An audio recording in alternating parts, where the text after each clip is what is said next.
Good morning, everyone. Always forget to put that mic in. Mic on the laptop's broken, so I got to do an external one. I always forget about it. Good morning.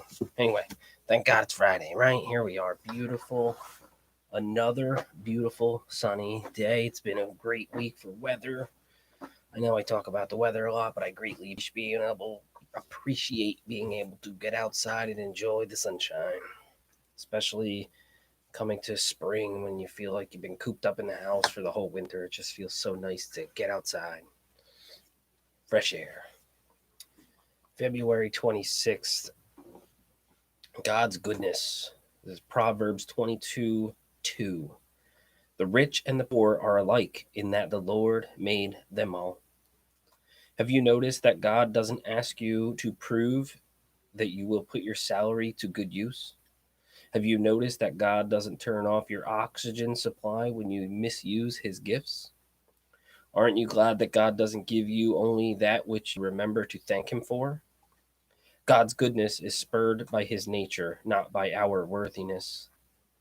Someone asked an associate of mine, "What biblical precedent do we have to help the poor who have no desire to become Christians?" My friend responded with one word: God. God does it daily for millions of people.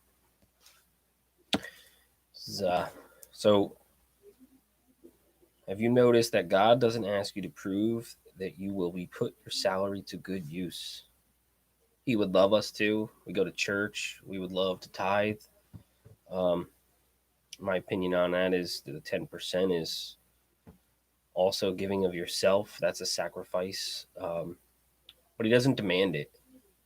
He wants us to do what is right, but he doesn't demand it. And he forgives us if we don't. He understands our struggles, perhaps our financial struggles, or perhaps our schedule struggles and our busyness and our other obligations. He understands all of that.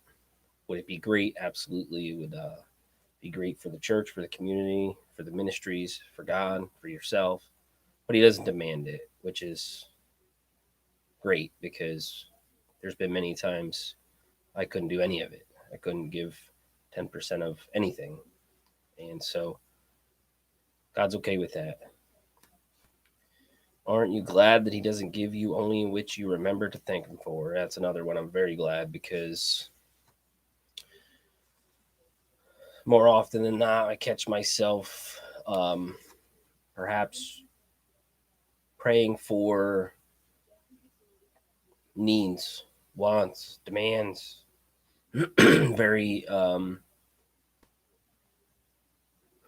very often, I don't find myself praising enough and thanking enough. And if it was based on what I was saying prayers to be thankful for, I'm sure I'd go without a lot. But God's not like that. He doesn't hold it against us when we don't thank him for every little detail. And perhaps there's so many that we take for granted that we don't thank him often enough.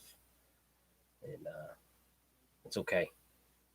Just we try our best, right, to be thankful, and we try our best to give as much as we can, and we try as best as we can to give to others the best we can, to the church, to the community, to family, to friends, to loved ones, all of it. We try our best to give simply because God gives to us every day without asking. He gives us all of our needs. And again, all those things, if you really start to break it down and think about all the things that God gives us in our lives that we just take for granted or we don't even recognize. And we in turn should try our very best to do that to everyone else or to one another. Okay, everybody, I hope that you have a wonderful day. If you get a chance, like I said yesterday, try to get outside and enjoy this weather, enjoy the sunshine, take a walk, go have coffee on the porch. It's a little chilly, you might need a sweater, but it's doable. It's going to be a beautiful day. I hope you have a great weekend, and I will see you Monday.